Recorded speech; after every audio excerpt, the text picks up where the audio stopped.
Seperti biasa, inilah profil singkat saya yang akan saya perkenalkan kepada teman-teman semua. Mudah-mudahan dengan profil singkat ini, ke depan kita akan bisa senantiasa berkomunikasi dan melanjutkan kerjasama dan berkarya demi meningkatkan kualitas pendidikan di Indonesia, khususnya Sumatera Barat.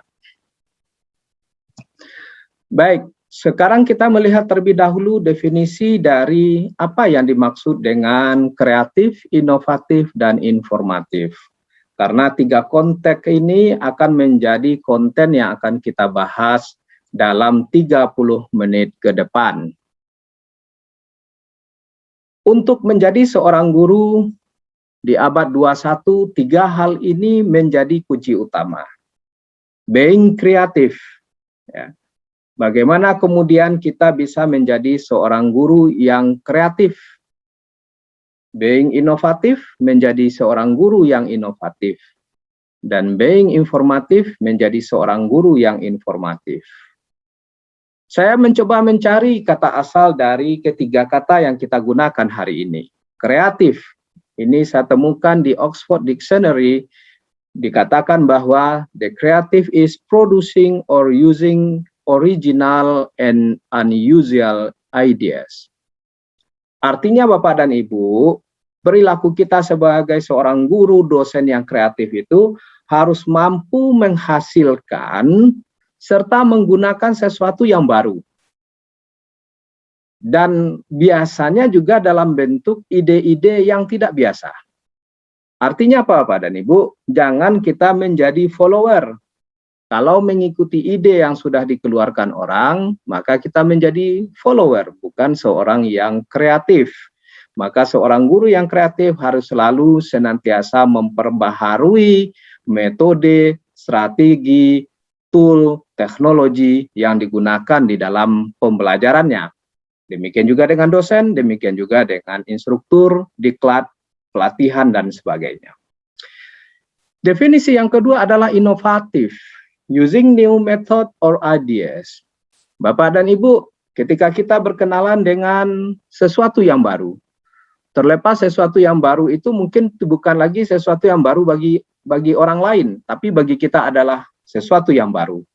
Maka kemudian bagaimana sesuatu yang baru itu kita gunakan untuk menunjang profesi kita sebagai pendidik, sebagai seorang guru, sebagai seorang dosen, sebagai seorang instruktur. Maka bagaimana dengan metode-metode yang baru? Misal, hari ini kita tengah dipopulerkan dengan kehadiran teknologi blended learning. Sebagai dampak dari pandemi COVID, hampir semua guru hari ini menggunakan teknologi online untuk mensupport. Maka kemudian penggunaan teknologi online itu sudah menjadi sesuatu yang bukan lagi unusual, tapi sudah menjadi usual thing, menjadi sesuatu yang biasa. Maka bagaimana kita kemudian menjadi inovatif dengan sesuatu yang biasa itu dengan menerapkan metode baru. Menambahkan suatu metode ke dalam pembelajaran online yang kita lakukan. Maka ini akan menjadikan kita sebagai seorang yang inovatif.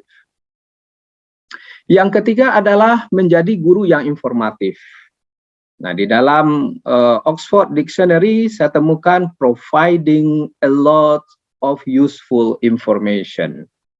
Bagaimana kemudian kita mampu memberikan, menyediakan informasi yang berguna, informatif. Seorang guru, seorang dosen, seorang instruktur adalah pekerjaan yang berhubungan dengan public speaking. Maka Anda harus sadar bahwa kita sebagai guru, dosen, dan instruktur ini adalah seorang public speaker. Maka bagaimana ketika kita menyampaikan informasi kepada anak didik kita itu tidak membawa makna dan informasi yang ganda. Maka kemampuan dalam berkomunikasi publik ini akan meningkatkan kemampuan informatif dari seorang guru. Tidak perlu khawatir Bapak dan Ibu, teman-teman semuanya. Untuk melatih kemampuan public speaking ini, maka Anda bisa menggunakan teman atau partner Anda untuk sebagai peer evaluator, gitu ya, atau evaluasi oleh teman sejawat. Anda coba berbicara di depannya, menata kalimat, menata bahasa, sehingga kemudian Anda semakin hari akan meminimalisasi kemungkinan-kemungkinan terjadinya kondisi salah kata, salah kalimat, atau terdiam karena kehabisan ide di depan kelas dan lain sebagainya. Maka setelah 2 kali pertemuan kemarin, kita berbicara tentang bagaimana perubahan paradigma pendidikan sebagai dampak dari kehadiran COVID-19. Lalu kemudian ada 8 pembelajaran utama yang kita dapatkan dari 1 tahun kita berada dalam kondisi COVID-19. Maka hari ini saya mengajak teman-teman semua bagaimana untuk bisa menjadi seorang guru yang kreatif, inovatif, dan informatif. Teman-teman semuanya, pada hari ini kita sadar bahwa kita menjalankan profesi sebagai pendidik berada pada abad ke-21. Maka bagaimana kemudian kita bisa menyelenggarakan proses-proses pembelajaran yang berorientasi dan sesuai dengan kebutuhan anak didik abad 21 ini. Nah, di dalam Sackville School 2020.com, saya mendapatkan sebuah ilustrasi yang cukup bagus yang menggambarkan bagaimana kita bisa menjadi seorang guru, dosen, instruktur yang kreatif, inovatif, dan informatif tersebut. Setidaknya di sana dibutuhkan bagaimana kemudian proses pembelajaran yang kita lakukan itu mengadopsi 8 karakter pembelajaran di abad 21. Nah, ini pada pertemuan yang kemarin juga sudah sempat saya tayangkan ilustrasinya, tapi belum kita bahas. Maka pada pagi hari ini kita bahas, kita bicarakan, dan inilah dia. Pertama adalah kemampuan critical thinking dan problem solving. Ini adalah bekal yang harus kita tanamkan kepada anak didik kita. Kenapa? Karena abad 21, revolusi industri 4.0 menuntut 4 skill utama yang harus dimiliki oleh setiap anak didik kita. Ya, yang kemudian kita kenal dengan 4C skill.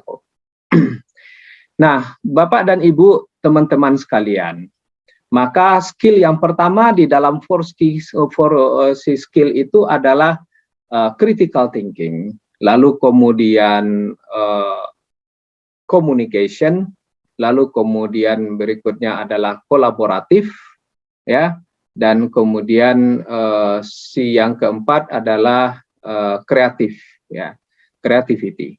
Ini 4 hal. Maka empat hal ini yang mau kita bekali kepada anak didik kita, maka kita sebagai guru harus membekali mereka, membekali diri dengan kemampuan 8 challenge ini. Ya, inilah tantangan yang akan kita hadapi di dalam proses pembelajaran abad 21. Kemudian yang kedua adalah kita tidak bisa lagi hidup dalam bentuk memikirkan diri sendiri. Kita tidak bisa lagi hanya berbicara tentang lingkungan kita saja, gitu ya. Tetapi kita harus sudah mulai berbicara tentang kultural, global, dan environmental awareness. Ada kepedulian kita terhadap kultur, kehidupan global, dan lingkungan. Lalu kemudian yang keempat, communication, ya. Ini merupakan challenge atau tantangan yang akan kita hadapi sebagai guru di abad 21 ini. Bagaimana kemudian dengan kemampuan komunikasi kita bisa memanfaatkan ya tidak hanya sekedar mencari informasi, tetapi juga kemudian memilih sehingga kemudian kita bisa menyajikan informasi yang aktual, faktual kepada anak didik kita, bukan informasi hoax, bukan informasi yang mengikuti arus informasi yang berkembang. Maka setiap informasi yang kita dapatkan itu harus kita seleksi, harus kita kita analisis sumbernya dari mana dan lain sebagainya. Dan inilah kemampuan komunikasi yang harus kita tanamkan kepada anak didik kita. sehingga anak-anak kita tidak menjadi korban dari peredaran informasi-informasi yang tidak berguna dan tidak bermanfaat bagi masa depannya. Yang keempat adalah yang berkaitan dengan challenge well-rounded and healthy. Bagaimana kemudian kita bisa membekali mereka dengan kemampuan yang komprehensif, ya, sehingga kemudian dengan skill yang komprehensif itu mereka bisa hidup layak di eranya, di zamannya. Kemudian yang kelima adalah lifelong learning, self-direction, and personal management. Nah, ini adalah salah satu persoalan yang kita hadapi hari ini. Anak didik kita cenderung melihat bahwa pendidikan hari ini ya hari ini. Jangankan itu teman-teman semuanya, ya di kampus pun kita sering mengalami seperti itu. Ketika mengajar kita semester ini, kalau kemudian kita bertanya kepada mahasiswa tentang mata kuliah yang masa lalu yang sudah dia ambil yang berkaitan dengan mata kuliah yang hari ini, mereka menjadi blank karena mereka menyadari bahwa ini bukan lifelong learning, tapi ini hanyalah paket-paket pembelajaran berdasarkan kurikulum dan SKS yang harus mereka ikuti, sehingga kemudian tidak menyadari adanya keterkaitan antar bidang itu. Kemudian berikutnya adalah literasi. Nah, ini kemampuan kita dalam menerima, mengolah, dan menangkap informasi. Ini betul-betul sesuatu yang sangat lemah hari ini kita lihat. Begitu mudahnya kita dihasut dengan berita-berita hoaks. Begitu mudahnya kemudian kita diadu domba dengan berbagai berita yang tidak berlandaskan dan tidak tahu di mana sumbernya, yang kemudian beredar di semua grup WhatsApp, di Twitter, kemudian di Instagram, dan lain sebagainya. Lalu kemudian berikutnya adalah kemampuan dari aspek creativity dan innovation. Bagaimana kemudian kita bisa melatih, mendidik anak kita menjadi seorang siswa yang kreatif dan inovatif. Nah, oleh sebab itu maka tentu harus dimulai dari gurunya, harus dimulai dari dosennya, yang juga merupakan seorang guru atau dosen yang kreatif dan inovatif. Dan yang terakhir adalah kemampuan dalam hal berkolaborasi dan leadership. Ya, banyak orang kemudian ketika dia bekerja sama dengan orang lain, dia tidak bisa bekerja dalam tim. Pekerjaan bisa dia tuntaskan, mau seberat apapun, tapi kemudian dia harus menyelesaikannya dalam istilah orangnya using my way, gunakan cara saya. Dia tidak bisa menerima cara orang lain. Nah, tipe-tipe seperti ini, saudara-saudara, ini akan sulit untuk berkolaborasi dan biasanya orangnya akan sulit menjadi seorang pemimpin. Nah, ini 8 tantangan pembekalan yang harus kita berikan kepada anak didik kita. Oke, sekarang kita lihat satu-satu. Pertama adalah kemampuan critical thinking and problem solving. Maka di sini dikatakan bahwa our education must empower with the skill and knowledge to face future challenge.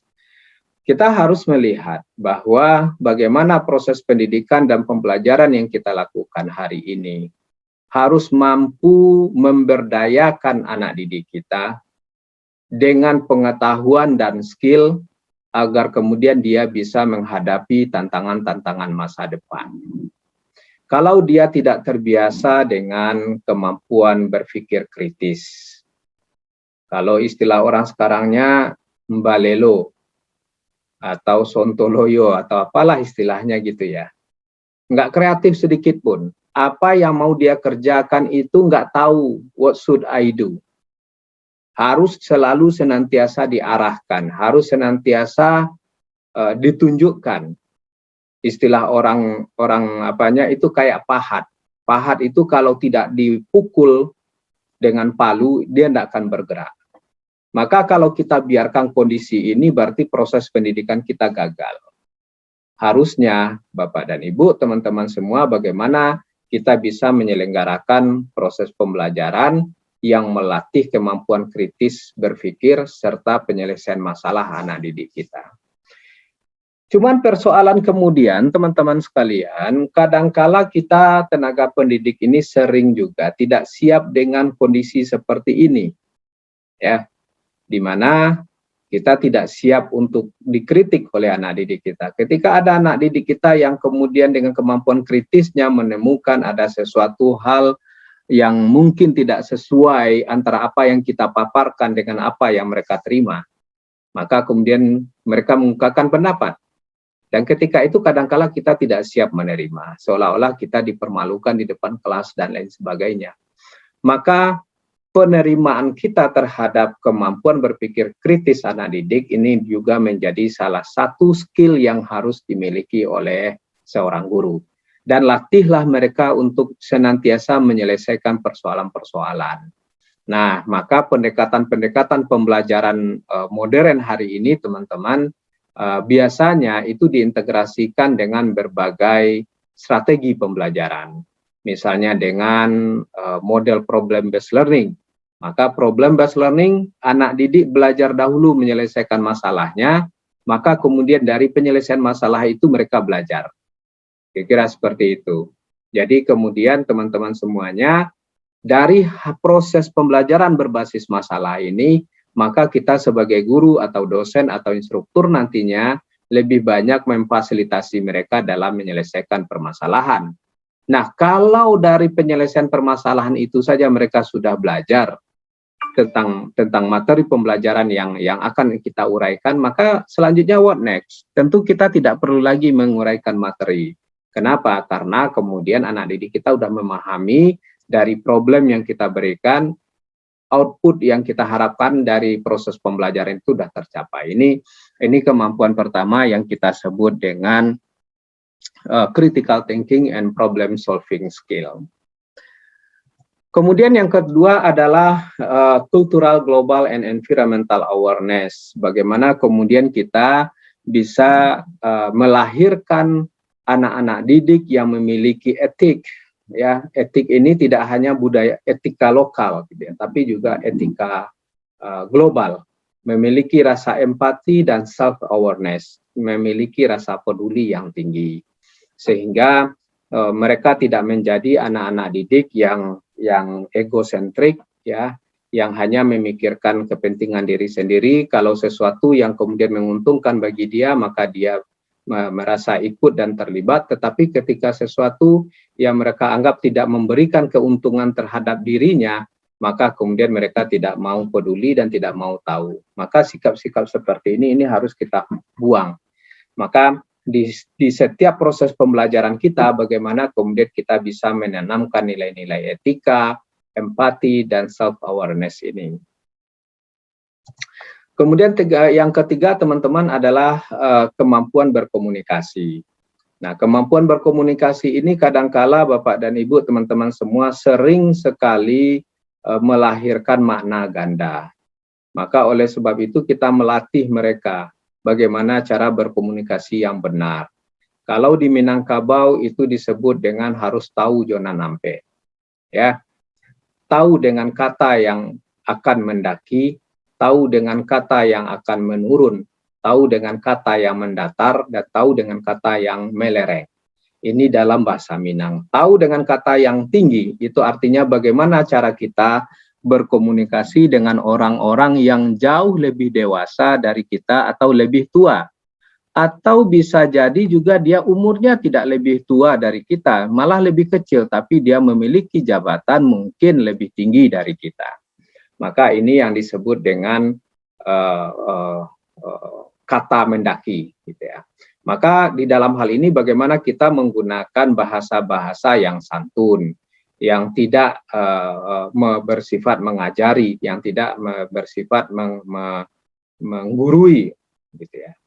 Lalu kemudian yang kedua adalah kata menurun. Nah, ini bagaimana cara kita berkomunikasi dengan orang-orang yang ada di bawah kita, dengan orang yang lebih kecil, ya, atau memiliki jabatan yang lebih rendah. Di dalam organisasi, teman-teman, saudara-saudara sekalian, kadang-kadang orang yang memiliki jabatan lebih rendah dari kita, kalau kita kemudian berbahasa kepada mereka dengan bahasa yang meninggi, tanpa meninggi pun kita berbahasa, mereka itu udah kena mental. Nah, apalagi kalau kemudian kita menggunakan bahasa yang tinggi.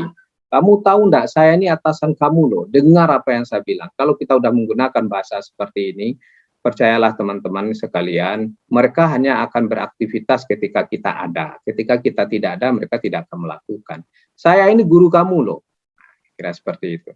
Maka kemudian bagaimana kita menggunakan bahasa-bahasa yang bersifat mengajak, tidak menyuruh gitu ya. Jadi ibaratnya seperti orang mau mandikan kambing, maka sebelum kambingnya dibawa ke sungai, maka harus kita dulu yang masuk ke sungai. Itu pola bahasa yang menurun. Kalau bahasa mendatar, nah ini bahasa dengan teman sejawat, ya, mungkin selevel jabatan misalnya, atau dengan teman-teman yang satu angkatan, maka ini kita gunakan bahasa-bahasa keseharian kita dengan latar belakang lingkungan kita sehari-hari. Jadi kalau dengan teman sejawat, teman sema besar dan lain sebagainya, kita menggunakan bahasa-bahasa yang formal dan normal gitu.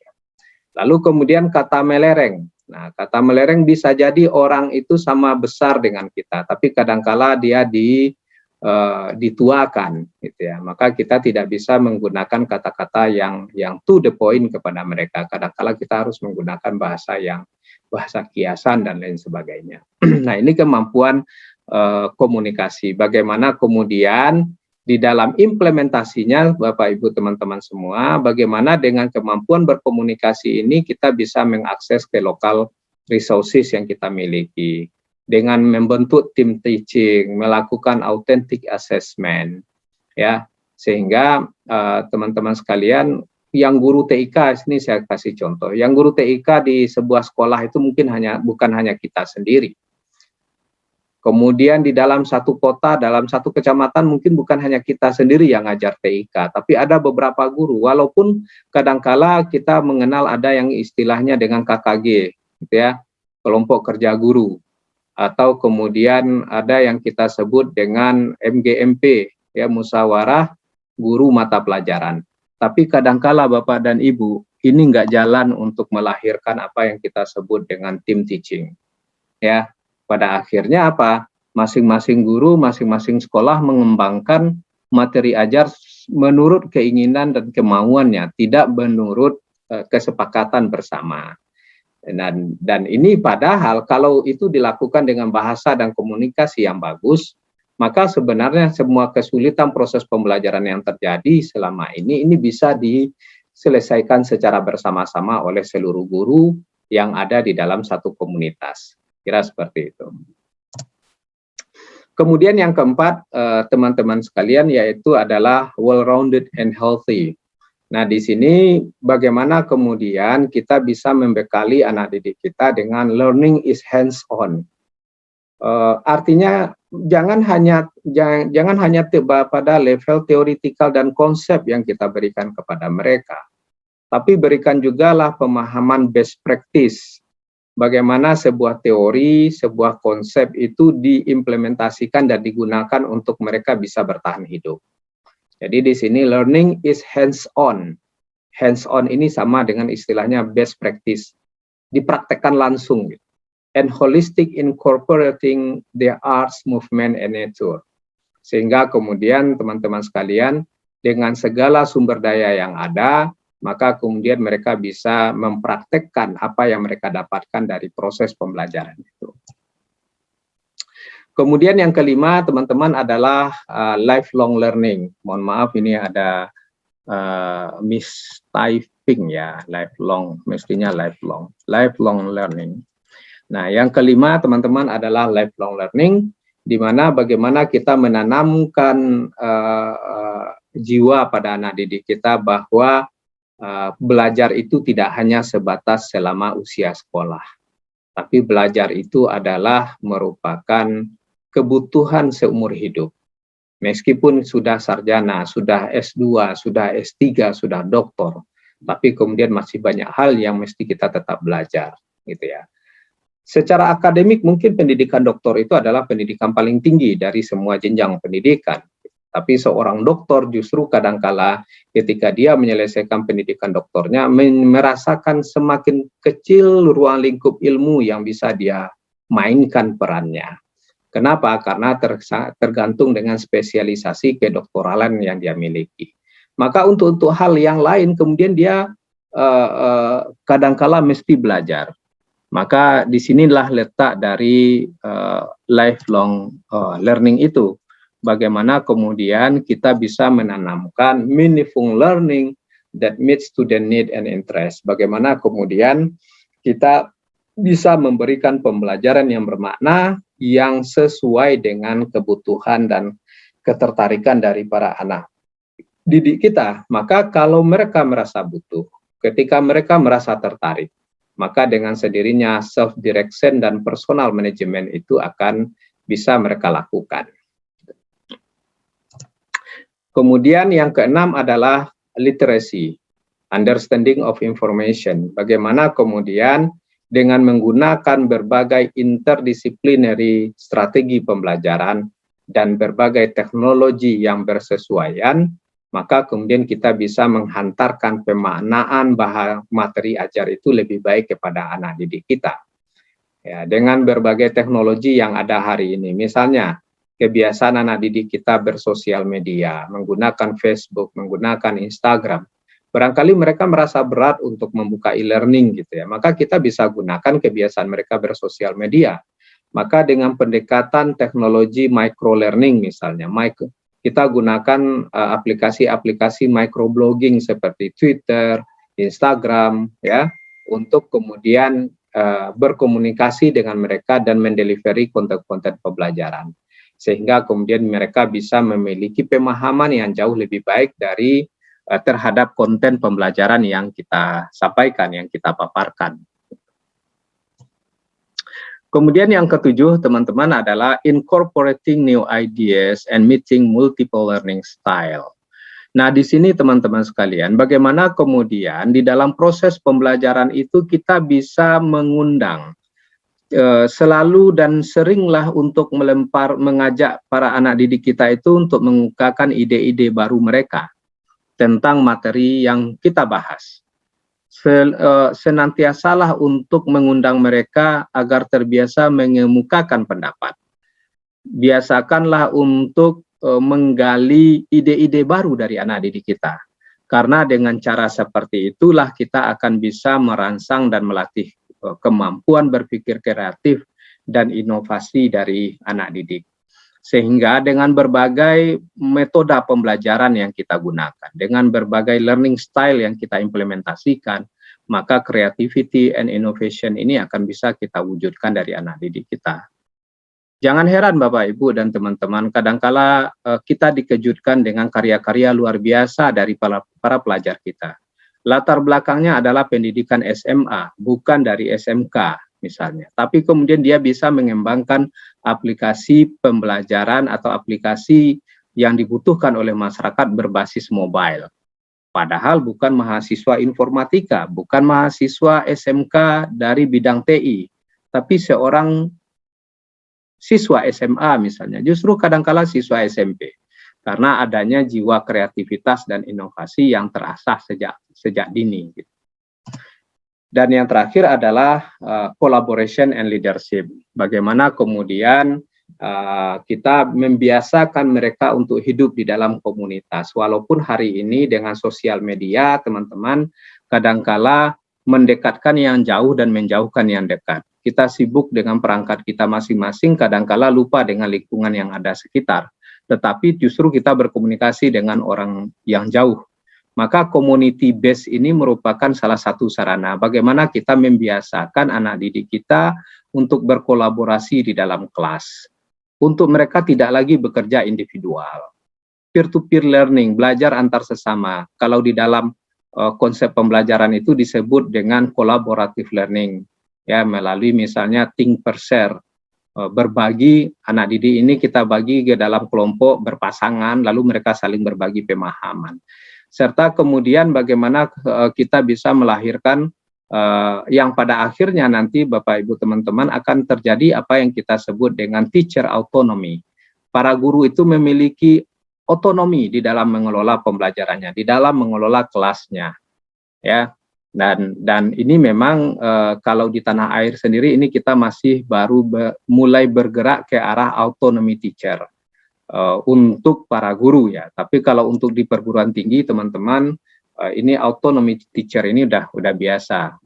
Teman-teman yang pernah kuliah mungkin bisa melihat bagaimana tingginya tingkat otonomi yang dimiliki oleh seorang dosen. Ketika dia melihat bahwa kompetensi yang diharapkan dari si anak didik belum tercapai, ya sudah wajar saja kemudian mereka disuruh mengulang dan lain sebagainya tanpa bisa diintervensi oleh pimpinan di jurusankah, di fakultaskah, ataupun bahkan di level rektor sekalipun. Ya, ini yang dimaksud dengan autonomy teacher. Agar kemudian objektivitas penilaian yang dilakukan oleh guru itu betul-betul penilaian yang objektif, bukan penilaian yang subjektif. Itu kira-kira teman-teman 8 hal yang kita bahas, dan simpulannya adalah bagaimana kemudian kita sebagai guru itu bisa melakukan apa yang disebut dengan self-determining. Bagaimana kemudian kita bisa mendefinisikan tugas dan pokok dan fungsi kita dalam menjalankan proses pendidikan dan pembelajaran untuk meningkatkan kualitas dari teaching and learning.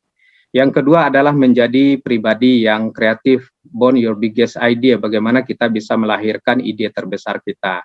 Inovatif, bagaimana kita senantiasa menjadi yang terdepan, dan informatif, bagaimana informasi dan pembelajaran kita sampaikan itu menjadi informasi dan pembelajaran yang diterima oleh semua kalangan. Baiklah hadirin yang berbahagia, itu yang bisa saya paparkan pagi ini. Sampai ketemu lagi besok. Saya Muhammad Adri.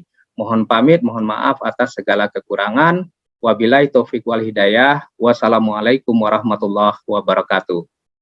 Sesi tanya jawab nanti akan kita lakukan pada momen-momen tertentu. Silahkan kunjungi dan lihat terus informasi di informatikbreak.com dan di Dr. Muhammad Adri. Terima kasih.